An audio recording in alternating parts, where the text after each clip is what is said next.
Welcome again to Educator.com, and it wouldn't be a reading comprehension course if we didn't have a lesson about kill your TV.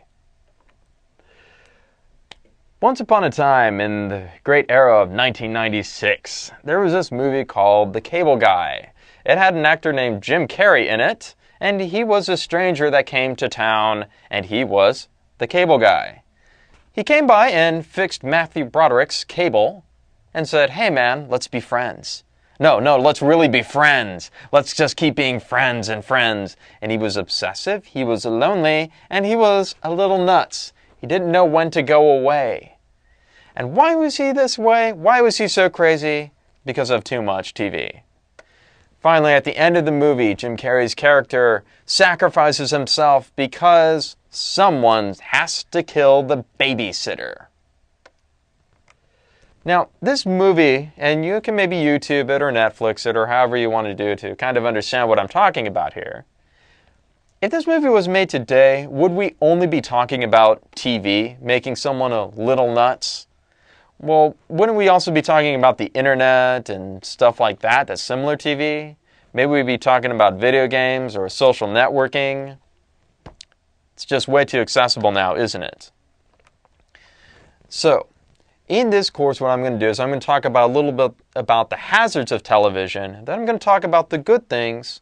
And then after that, there's going to be an assignment where you actually track how much time you watch TV and anything like TV, which would be Netflix, YouTube, or stuff on the internet that's similar to TV.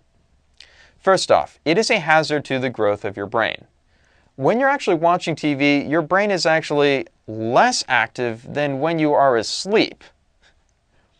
Now, why is this important? Well, I think it should be obvious. I mean, your brain is kind of like a muscle, especially when you're, a teenager and you're 15, between 18, that it kind of needs food as well as exercise. And TV is kind of like junk food for the brain. Strangely enough, if you watch a lot of TV and then you try to go to sleep, you actually get less restful sleep. This is because we have this thing called the circadian rhythm going on in our minds. We, as human beings, instinctively want to be awake and alert when there's light out, and then we want to go to sleep when it's dark. If you look at a glowy screen that's flashing light at you all the time, you're just going to automatically be more alert and have a lot of energy, and it's going to be harder to get to sleep. Now, there's another problem. TV makes you a sucker for advertisements, and I'd like to share a little story about Ben Franklin, if I could. When Ben Franklin was a little kid, he was running around and he saw another kid with a whistle. And Ben Franklin thought this was an amazing whistle, and he immediately went up to this kid and said, "Hey, I will buy that whistle for all the money in my pocket right now." And the other kid said, "All right." Took the money, gave him the whistle. And then Ben Franklin went home and started whistling on this whistle and was having a lot of fun.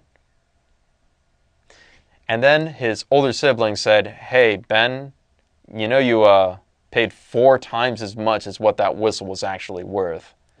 And then after that, Ben felt like this. He felt upset and he felt sad. And he said to himself, "I will never pay too much for a whistle again." By that, I mean just paying too much for anything. The entire business of advertising, especially on TV, is to make you pay too much for something. And if your brain is less active than when you're asleep, you're probably going to be a sucker for the advertisements. Also, TV correlates with obesity. Now, when I say correlate, I mean for how much time that someone watches TV, there's generally a higher percentage of someone also being obese. And it doesn't mean causing, but it does mean kind of the same thing. According to the Health and Human Services, it notes that 14% of all teenagers are obese. Now, obese doesn't just mean a little overweight or a little chubby. It means obese, like so big that it's actually unhealthy and you're probably going to have a heart attack when you're 30. 66% of people watch TV while they're eating. Now, this doesn't mean that TV causes obesity, but it certainly isn't helping